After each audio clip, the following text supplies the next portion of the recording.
Y a veces son cosas muy sencillas, pero el hecho de que no sepan cómo escribir un género, una especie, eso deja mucho que desear.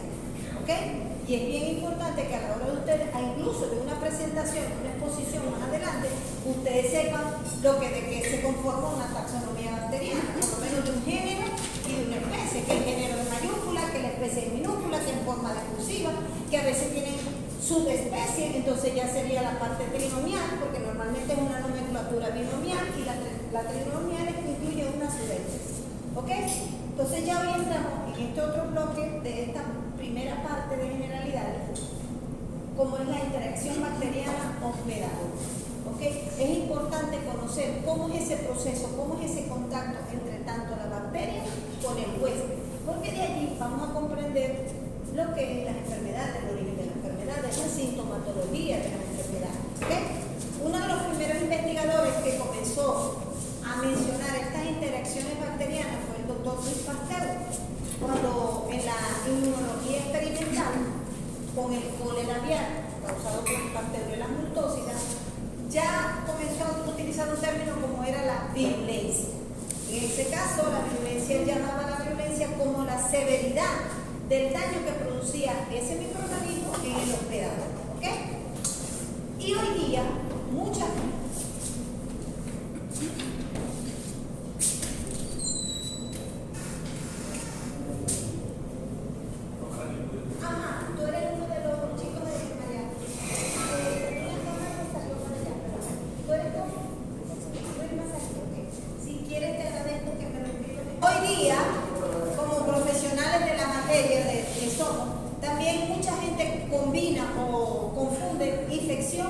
con enfermedad. ¿Ok? Entonces aquí vamos a ver la diferencia entre lo que vamos a definir bien lo que es infección, que vendría siendo ya esa interacción.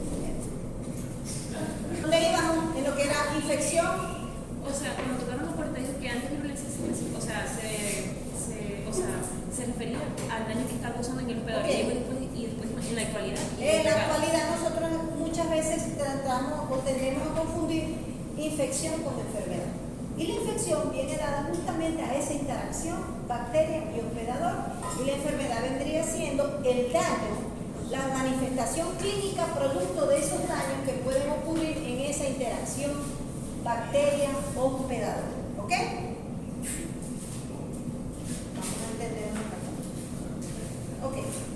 Dentro de esas interacciones bacterianas, bacteria-hospedador, puede suceder, ¿verdad?, que ocurra esa infección pero no progrese a la enfermedad.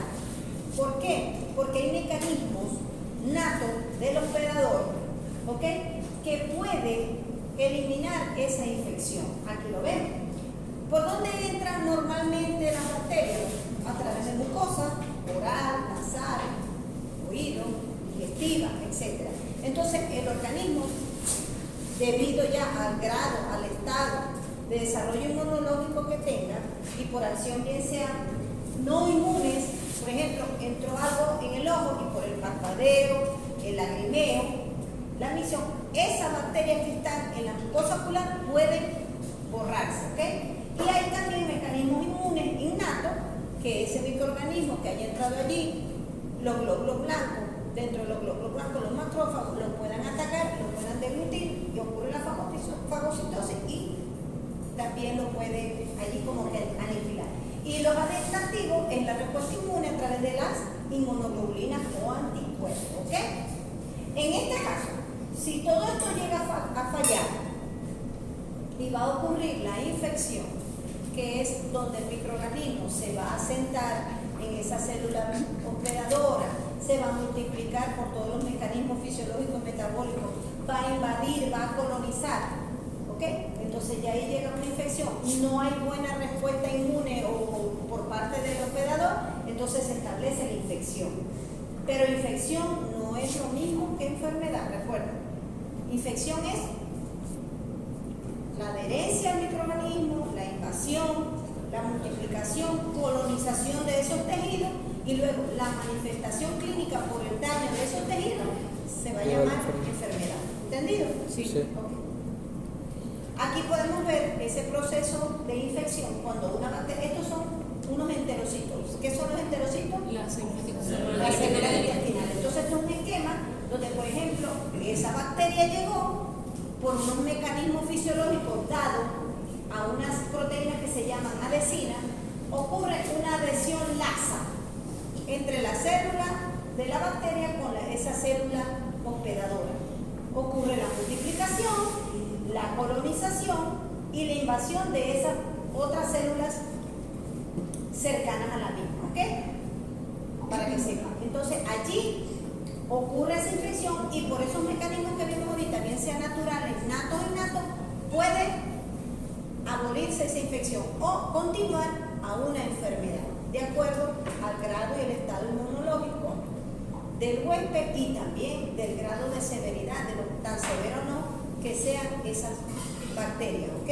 Recuerden que por las estructuras bacterianas, pues mencionamos ahora día, el viernes pasado, la cápsula le permite a la bacteria tener una capacidad antifagocítica, eso ya puede producir toxinas, ¿ok? Tiene unos pelos, tiene unas fimbrias que le permiten adherirse. ¿Vieron? ¿Se acuerdan de eso en la estructura que hablamos? Entonces, este es un mecanismo que le permite esa adherencia bacteriana, que sería el primer paso a una infección, ¿ok? ¿Vamos bien? Sí. Pero antes de hablar también o continuar con las interacciones, tenemos que hablar de lo que es una ecología microbiana. La ecología microbiana es la rama de la microbiología que se encarga del estudio de esas relaciones o de esas interacciones que se dan entre una bacteria y el hospedador, ¿ok? Pero esa bacteria va a estar ¿dónde? En un ecosistema, llámese la flora luminal, la flora del colon, etcétera, etcétera, ¿ok? Entonces el ecosistema es el grupo de esas bacterias que están dentro de un hábitat, que sería el lugar donde ellas están. Y ese ecosistema va a estar compuesto por una parte biótica, que es el material vivo, en la célula, y un material abiótico, que es el componente no viviente, ¿ok? Esto es simplemente como cultura general, pero ustedes tienen que saber, ¿ok? No hay problema por acá. Por ejemplo, la flora bacteriana oral, la flora bacteriana del intestino, la flora bacteriana en la piel, ¿ok? Ese es un hábitat, hay un ecosistema con ese material que es la bacteria, y la no viviente, que sería compuesto de lo que es en sí donde están, los nutrientes, etcétera, etcétera, ¿ok?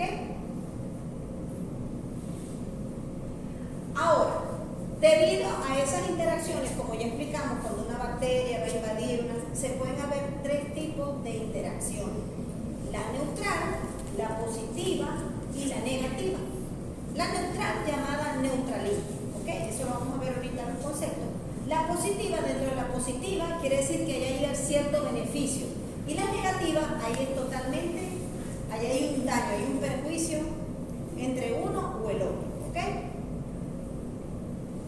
Neutralismo, la relación entre dos poblaciones de organismos que están en contacto íntimo, pero ahí ni una se beneficia a la otra, ni una le perjudica a la otra, ¿ok? El ejemplo puede ser algunas bacterias de la flora intestinal o ruminal que conviven perfectamente sin hacerse daño la una ni la otra, ¿ok?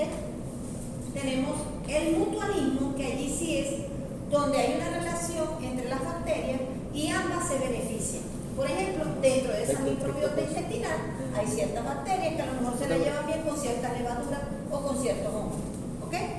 Y el comensalismo es donde una de ese tipo de microorganismos se beneficia de la asociación de la otra, pero no le causa daño, ¿ok? Ejemplo, en la microbiota de la piel pueden haber ciertas bacterias que conviven perfectamente y una se alimenta a lo mejor de los productos metabolitos de la otra, pero no le causa daño, ¿ok? Eso es para que ustedes entiendan simplemente el tipo de interacción, ¿ok? Vamos a ver con el tipo de interacciones. Ya vimos entonces acá, perdón, para atrás, el neutralismo y dos tipos de interacciones que son de tipo positiva: mutualismo y comensalismo, ¿ok? Ahora vamos a ver las interacciones negativas. Como su nombre lo dice, por ejemplo, parasitismo.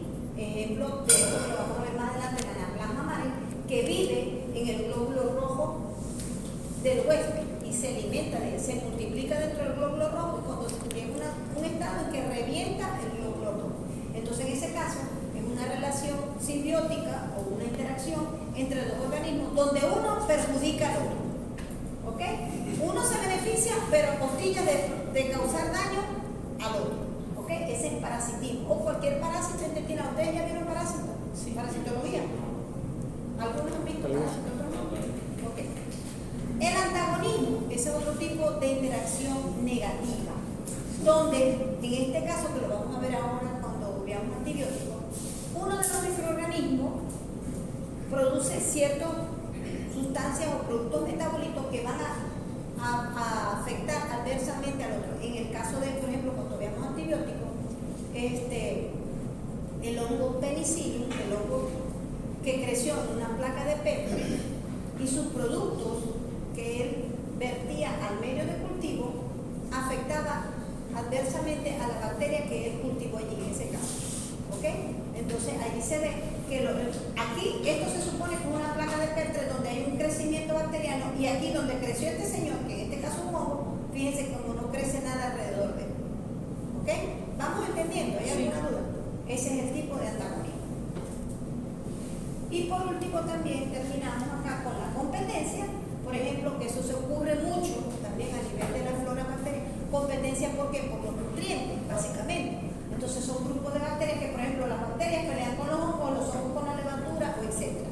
A veces hemos escuchado que muchas veces cuando nosotros tratamos por periodos de tiempo con antibióticos, a nivel, quizás el antibiótico va a ejercer una buena función, pero va a acabar con las bacterias y hay una exacerbación de hongos a nivel de esa flora bacteriana. Entonces, aplacamos la infección por bacterias, pero entonces resulta que va a surgir una micosis, por decirles algo.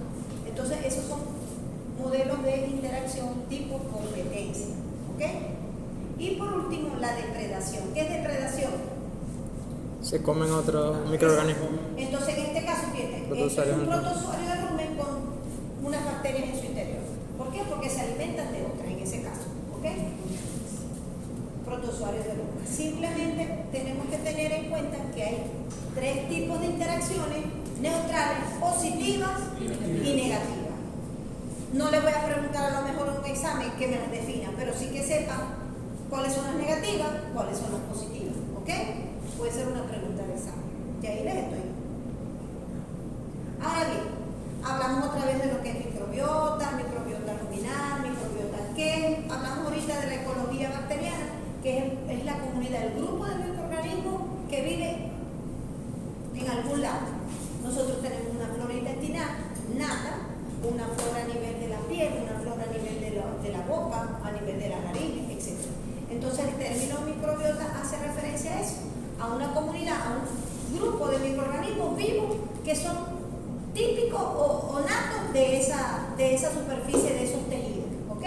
Tenemos la flora bacteriana normal, pero cuando nos da diarrea es porque se ha observado esa flora bacteriana. ¿Ok? Por X o por Y. Y fíjense, es muy alto esa cantidad de bacterias que nosotros tenemos. Por ejemplo, en la piel se ha contabilizado que pueden haber de 10 a la 3, o sea, de 1000 a 10.000 bacterias por centímetro cuadrado. En el intestino, ese 10 agréguenle 14 ceros. Trillones de bacterias por milímetro por centímetro cuadrado. O sea, inmensamente extensa es el grupo o la microbiota bacteriana a nivel de la parte digestiva. Ojo, no quiere decir que, vuelvo y le repito, hay en boca, hay en laringe, hay en piel, como lo vamos a ver ahorita. Por ejemplo, tipo de microbiota que puede ser comúnmente hallada a nivel de la boca: el Actinomyces, la cándida, que es un hongo, y los Streptococcus mutans, que son los responsables de producir las caries. En la faringe también tenemos Streptococcus, Estafilococcus, y en la digestiva podemos tener de todo, sobre todo a nivel de equino, en los colos, equino que ha sido bien estudiado, esas microbiotas donde conseguimos más que todo bacteroides, lactobacilos, coliformes. Cuando nosotros hablamos de coliforme, ya asociamos inmediatamente que es una microbiota de la parte intestinal. Y a veces vemos noticias: retirado tal producto por contaminación con coliforme, con ese, retirado tal cosa, o hubo una infección, una intoxicación masiva porque consumieron, no sé, hamburguesa de McDonald's. por decirlo así. Entonces, y cuando hacen los estudios y hacen el diagnóstico laboratorio, resulta que ahí lo que creció fueron coliformes. Entonces hay una infección o una contaminación por coliformes. Porque los coliformes son parte de la microbiota natural de los intestinos. Cuando ellos salen de allí, que por ejemplo se van a las vías urinarias, ellos allí pueden, como no es su microbiota natural, ellos ahí también se pueden exacerbar y mostrar su grado de virulencia. Por eso es que por lo menos en los ancianos o en los niños es muy común las infecciones urinarias por coliformes, pero es por parte de la sed. Quizás un niño, por decirles algo, un pañal, pasó todo el día pañal con mucha caca, o las niñitas, y se contaminaron. Entonces las infecciones por coliformes fuera de su área natural, de su hábitat natural, son bastante severas. ¿Ok? Esto es simplemente como cultura general, pero para que vayan entendiendo. ¿Alguna pregunta? Okay. Bien, ¿qué hace que esas bacterias puedan producir esas interacciones entre él y el hospedador? Sobre todo ese tipo de interacciones que son las negativas, que las que nos van a llevar a una infección, una enfermedad. Tiene muchos factores, como algunos que vimos a nivel de cuando vimos estructura y morfología celular. Por ejemplo, la cápsula. Ese es un factor de virulencia. Una bacteria capsulada tiene esa propiedad antifagocítica. Los flagelos y fimbrias, ¿qué le permite a esto? Desplazarse y poder unirse a las bacterias. Fíjense, entonces este es un factor de virulencia bastante importante. Productos extracelulares que produzcan esas bacterias como las toxinas. ¿Ok? Aquí hay dos términos, endotoxina y exotoxina. ¿Algunos saben alguna diferencia de lo que es? Ambas son toxinas, pero ¿por qué es una endo y una exo? ¿Ah? ¿Qué pasa? Que las endotoxinas las produce la bacteria y las mantiene dentro de su interior. Solo si la bacteria sea lisada, destruida, esas endotoxinas salen al exterior. Y esto es muy típico en las gram negativas. Y las exotoxinas sí ya son productos de secreción que la bacteria en sí produce y sale al exterior. Y ustedes saben lo severo que son las toxinas, ¿verdad? Me imagino que es para ayudar a seguir lesionando más los tejidos, y por esas toxinas pueden manifestarse clínicamente, valga la redundancia, muchos signos. ¿Ok? Hay hemolicina, entonces hay una hemorragia excesiva, hay unas toxinas necrotizantes que producen ese total de deterioro de los tejidos, etcétera, etcétera. Ojo con esto, ¿sí? Entonces sabemos que hay endo y exotoxinas. No es que si yo le pregunto en examen, endotoxinas son las que están adentro y exotoxinas las que están afuera, porque así no hablé yo primero, ¿verdad que no? Ok, hay pigmentos que son como factores de virulencia, sobre todo esta señorita que está aquí, la Pasteurella aeruginosa, que produce un pigmento verde fluorescente. Esto ocurre mucho cuando nosotros vemos una infección, un acceso con una tinción verdosa, aparte de lo pútrida que se puede ver, ahí cubre lo que es una pasteurella, una pasteurella. ¿Okay? Esto es un organismo bien patógeno y bien oportunista. A donde él pueda, ahí estoy.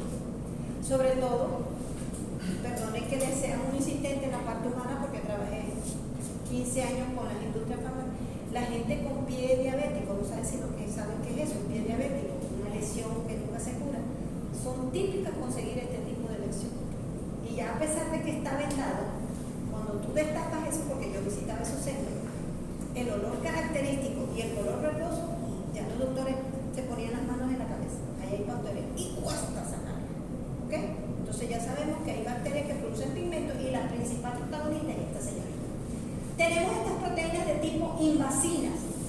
¿Qué es invasina? Invadir, que les permite invadir. Entonces dentro de esas tenemos fibronectina, colagenasa, elastasa y esta señorita hialuronidasa, que es una de las como que principales caballitos de batalla, que es la que produce más que todo, que le permite diseminarse. ¿Okay? Todas estas señoritas que son proteasas van a actuar sobre las proteínas de estructura de la célula hospedadora, llámese enterocito, llámese cardiocito, llámese miocito, etcétera, donde ella esté ubicada. ¿Okay?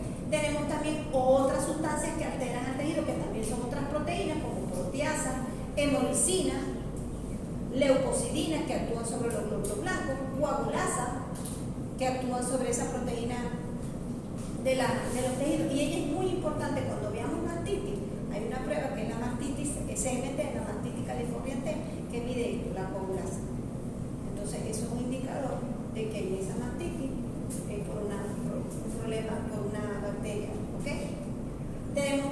lecitinasa y fosfolipasa que degradan esos lípidos de constitución.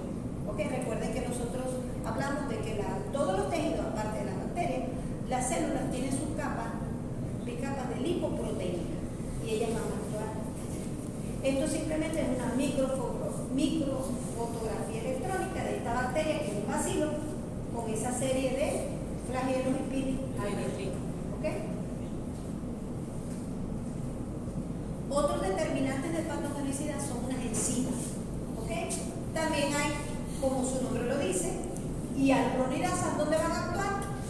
En la diseminación. En el ácido hialurónico, ¿verdad? Colagenasas, ¿dónde van a actuar? Las coagulasas, en la coagulación plasmática. La fibronilicina, ¿a dónde? En la fibrina. Leucocidina, en los leucocitos. Y la hemolicina, en los eritrocitos. ¿Ok? Esto también es parte de constitución. Cuando vieron, no sé si ya vieron lo que es toxicología, los animales ponzoñosos, llámese la serpiente, que hay venenos que son necrotizantes, embolizantes, por producto de este tipo de enzimas. ¿Okay? Los famosos antígenos bacterianos, que también lo vimos en las estructuras, ese es otro factor bien determinante en el grado de virulencia. Hablamos de que había 3 tipos de antígenos básicos: somático, capsular y acabamos de hacer un examen ahorita. Creo que no les pregunté nada de antígenos, ¿verdad? Somático, capsular y flagelar. El O, el K y el H. Y esta figurita la vimos nosotros. No, pero cuando vi estructura morfológica sí lo di. Pero como se lo dio como flagelo. Como flagelo, pero yo vi. Pero no como antígeno. Ok, perdón. Pero entonces ahí esto se murió ya. Ok. Exacto. Pero son antígenos bacterianos. Fíjense que esto lo di en estructura. ¿Ok? Fíjense. Y esta es un modelo de un ejemplo. En este caso, esta es una salmonela que tiene todos los antígenos habidos y por acá. ¿Ok? Y esta es una manera esquemática de un coco, donde tiene un antígeno O, que es el somático, un antígeno H, que es el flagelar, y un antígeno K, que es la cápsula. Imagínense ustedes, si esta bacteria, X bacteria, tiene estos 3 tipos de antígenos, imagínense el grado de virulencia que puede tener este tipo de microorganismo. ¿Ok? Aquí, como lo acabo de mencionar, fíjense, esta es la estructura antigénica y metabolitos de virulencia de la salmonela. Fíjense, tiene flagelo, tiene endotoxina, tiene fibra, tiene antígeno, tiene citotoxina, ¿okay? Tiene antígeno de la cápsula, tiene enterotoxina. O sea, imagínense ustedes la grado de severidad de lo que es una salmonelosis. Y a uno le encanta comer en la calle. No se imagina ustedes en la calle el grado de infección que podemos conseguir de alimentos y productos contaminados por salmonela. ¿Okay? Cuando yo hice mi curso de patología vial en Maracay, hasta los huevos. ¿Okay? No compren esos huevos asoleados por ahí que hay porque están más baratos, o huevos llenos de caca de pollo, o huevos medio fracturados. No los compren. Cómprenlos más bien bajo sombra, lo más limpio posible, porque en esa caca de pollo ciertas bacterias pueden persistir, y cuando hay una temperatura que a ellos les encanta y hay una ranura en ese huevo, y uno lo que hace es que lo va a lavar en su casa, lo voy a lavar y le paso hasta cepillo, y resulta que estoy introduciendo eso hacia el interior. Entonces a mí me gusta el huevo con la parte amarillita líquida, y ahí es donde nos podemos contaminar más. ¿Oyeron? Nosotros hicimos hasta de productos procesados de pollo empacado que sembramos y salía salmonela, pero para regalar. Y en los huevos ni se diga. Pero usted lava el pollo. ¿Usted lava el pollo? Para procesarlo, para cocinar. Claro, yo lo lavo con agua y vinagre, lo proceso y lo dejo bien cocinado. No me gusta nada crudo. Igual que las carnes, dame la término crudo. Usted no Resulta que por estas estructuras de patogenicidad, ciertas bacterias llegan al organismo, se hace resistente y resulta que pueden padecer cualquier enfermedad. Hay mucha gente que ha muerto por salmonelosis. Pero la vez por lo menos el riesgo de contaminación cruzada. ¿Por qué? Porque quedan las bacterias en el área que salpique el agua.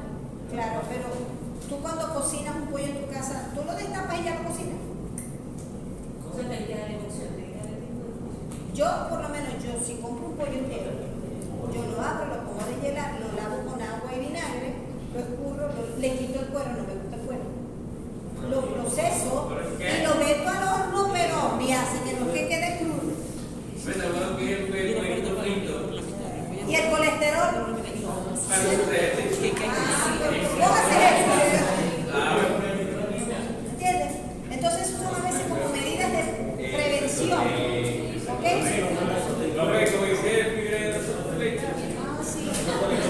Ah, sí.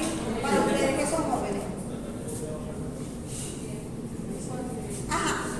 Entrando otra vez en materia, como les dije, vamos a manejar ciertos conceptos, sobre todo lo que es la infección y enfermedad, pero también está salud. ¿Qué es la salud? Es el equilibrio físico-mental de cualquier individuo. Enfermedad es el desequilibrio o pérdida de esa salud. ¿Debido a qué? A cambios fisiológicos o anatómicos del organismo, producto de qué? De esa interacción entre esa bacteria o ese microorganismo y el huevo. Y la infección, fíjense, es la entrada y la multiplicación de ese microorganismo en un tejido. Entra, se fija, se multiplica y sigue colonizando. ¿Ok? Entonces altera esos tejidos y hay manifestaciones clínicas que van a dar a lo que es la enfermedad. Ojo, infección no es lo mismo que enfermedad. ¿Ok? Esto yo lo puse así para que sepan que yo a veces utilizo mucho entonces NO, microorganismo. ¿Ok? Y en este caso patógeno es aquel que es capaz de producir ¿qué? Algún tipo de enfermedad o daño en los tejidos de cerebro. Aquí seguimos. Patogenosidad, la capacidad de ese microorganismo de producir alteraciones fisiológicas o anatómicas en el cuerpo.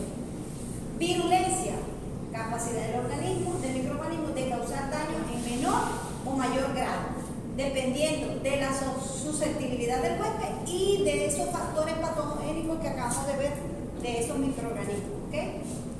Colonización es la multiplicación del microorganismo en una célula. Después que se ha adherido en algún tejido, comienza su multiplicación y colonización.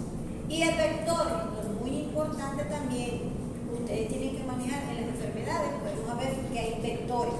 En el caso de la hernichosis, en el caso de la filaria o glitchosis, donde el vector es la garrapata. Entonces, cuando ya hablemos de vector, sabemos qué es vector. Y ustedes como cuasi veterinarios ya tienen que mantener un poco estos términos claros. ¿Ok? Bien. Este señor, como dije al principio, Koch, fue uno de los principales científicos encargados del estudio de las bacterias. ¿Ok? Y él, a través de una serie de experimentos a nivel de laboratorio, él determinó lo que llaman los postulados de Koch. Aquí lo dice, el pionero en el demostrar que una enfermedad específica es causada por un microorganismo específico. ¿Ok? Tienen que saber que hay 4 postulados de Koch y hay unas excepciones. Yo no le voy a preguntar a él qué dice el primer postulado, no, pero vamos a leerlo. Alguien que me lea el primer postulado. El microorganismo debe poder ser encontrado en abundancia en todos los organismos que están padeciendo la enfermedad, pero no debería encontrarse en los que están sanos. Por ejemplo, él descubrió en un grupo de animales con la misma sintomatología, logró aislar, por decirle, un microorganismo. Y resulta que ese microorganismo estaba en todos los animales enfermos. ¿Ok? Ese es el primer postulado. Entonces, él dice que ese microorganismo aislado en ese grupo de animales enfermos, en ese caso, tenía que ser el mismo. El segundo. El microorganismo debe poder ser extraído y aislado de un organismo enfermo y cultivarse en un cultivo puro. Exacto. Tomó alguna muestra, lo cultivó y creció, por decirle algo, un estafilococcus aureus. ¿Ok?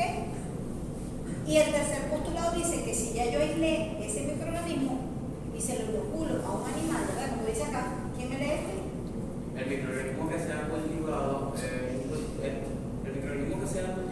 en un cultivo debería poder causar la enfermedad una vez introducido en un organismo sano. Exacto. O sea que el que aislé acá, yo lo inoculo a otro animal, en el caso del laboratorio, de un cobayo, de un ratón, y debe producir la misma enfermedad. Y el último postulado. El mismo patógeno debería poder ser aislado y ser idéntico al patógeno extraído del primer. Exacto. Y lo aislamos acá, luego lo aislamos acá y tiene que ser el mismo, o sea, es como un círculo, ¿ok? Esto lo determinó él a través de estos postulados que él llama así, a través de muchos años de estudio y de experimentos a nivel de laboratorio. Entonces, cuando ustedes hablen de postulados de Koch, son 4 y tienen que ver relacionado con que una enfermedad es producida por un microorganismo específico, ¿ok? Yo les puedo preguntar cuántos postulados de Koch son, no les voy a preguntar definan, pero para que entiendan que hay por lo menos 4 postulados. Léanselo y entiendan más o menos cada uno, ¿ok? Pero aparte de esos postulados, él siguió estudiando y hay ciertas excepciones. ¿Qué son las excepciones? ¿Qué es una excepción?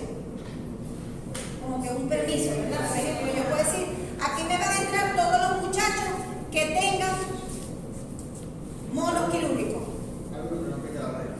Pero hay uno que exacto, que vino nada más con la parte de arriba porque no pudo conseguir el pan, ¿me entiendes? Eso sería una excepción. Entonces, en este caso, Koch dijo que las excepciones de esos postulados es en cuanto que hay enfermedades producidas por múltiples microorganismos, como en este caso las enfermedades polimicrobianas, que se dan mucho a nivel de la pododermatitis interdigital, donde se ha aislado que muy comúnmente esta pododermatitis se produce por el Bacillobacter nodosus y el Fusobacterium necrophorum. Esto lo vamos a ver en otro caso, la necrobacilosis.